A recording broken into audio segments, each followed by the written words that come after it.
Hi hello வணக்கம் welcome back to Vidiyale beauty Tamil. இன்றைக்கி வீடியோவில் என்ன பார்க்க போகிறோம் அப்படின்னா, குழந்தைங்களுக்கான முடி வளர்ச்சியை தூண்டக்கூடிய ஹோம் ரெமெடி தான் பார்க்க போகிறோம். ஸோ வாங்க வீடியோக்குள்ளே போயிடலாம். நிறைய குழந்தைங்கள் பிறக்கும் போது நிறைய முடி இருக்கும். ஸோ வளர வளர அவங்களுக்கு முடியே இருக்காது. ஸோ ஒரு சில இடத்துல முடி இருக்கும், ஒரு சில இடத்துல முடியே இருக்காது. ஸோ கீழே படுத்து படுத்து இருக்கிற இடத்துல முடி சீக்கிரமே வளர்ந்துடும். ஆனால் இந்த சைடில் நடுவுலலாம் இருக்கிற இடத்துல பிறக்கும்போது இருந்துட்டு அப்புறம் வளராது. நிறைய பேர் இந்த மொட்டை அடித்தா வளர்ந்துரும் அப்படின்னு சொல்லிட்டு 2-3 மொட்டையெல்லாம் அடிச்சிருப்பாங்க. ஆனால் மொட்டை அடித்தும் ஹேர் க்ரோத் அதிகமாக வராது. ஒரு சில குழந்தைங்களுக்கு க்ரோத் எக்கச்சக்கமாக இருக்கும். ஸோ இந்த ரெமெடி நமக்கும் சரி குழந்தைங்களுக்கும் சரி ரொம்ப நல்ல ரிசல்ட் கிடைக்கும். அந்த சொட்டையில் முடி வளர வைக்கிறதுக்கு பேபிக்கு நல்ல க்ரோத் ஆகிறதுக்கு ரொம்ப ஹெல்ப் பண்ணும்.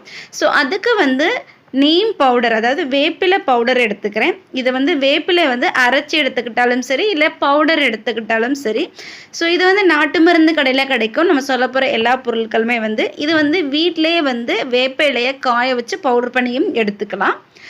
செகண்ட் கருவேப்பிலை பவுடர் எடுத்துக்கணும். கருவேப்பிலை பொடி நம்ம தலையில் உள்ள டேண்ட்ரஃப், இச்சிங் இதெல்லாம் சரி பண்ணி முடியை அதிகமாக வளர வைக்கிறதுக்கு ரொம்ப ஹெல்ப் பண்ணும். ஸோ அதே ப்ராசஸ் தான் நம்ம வீட்டிலேயே கருவேப்பிலை பொடியும் ரெடி பண்ணிக்கலாம்.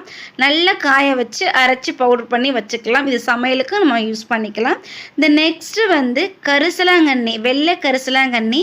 இதுவும் நாட்டு மருந்து கடையில் ஆன்லைன் ஷாப்பில் அவைலபிளாக இருக்கும். ஸோ ரொம்ப கம்மியான ப்ரைஸ்லேயே கிடைக்கும். ஸோ எல்லாத்துலேயுமே ஈக்குவலாக ஒவ்வொரு டீஸ்பூன் எடுத்துட்டு 1 கப் கோகனட் ஆயில் எடுத்து அந்த 1 கப் கோகனட் ஆயிலில் நீம் பவுடர், கருவேப்பிலை பவுடர், தென் கரிசலாங்கண்ணி பவுடர் மூணுமே நல்லா மிக்ஸ் பண்ணி அடுப்பில் காய வச்சு எடுத்தோம் அப்படின்னா ஆயில் ரெடி ஆயிரும். ஆனால் முக்கியமான ப்ராசஸ் நம்ம எல்லாமே பவுடரில் ஆட் பண்ணோம் அப்படின்னா அதை கருகிரும். ஸோ அதனால் சிம்மில் வச்சிடணும். சிம்மில் வச்சுட்டு அதை நல்லா கிளறிட்டே இருக்கணும்.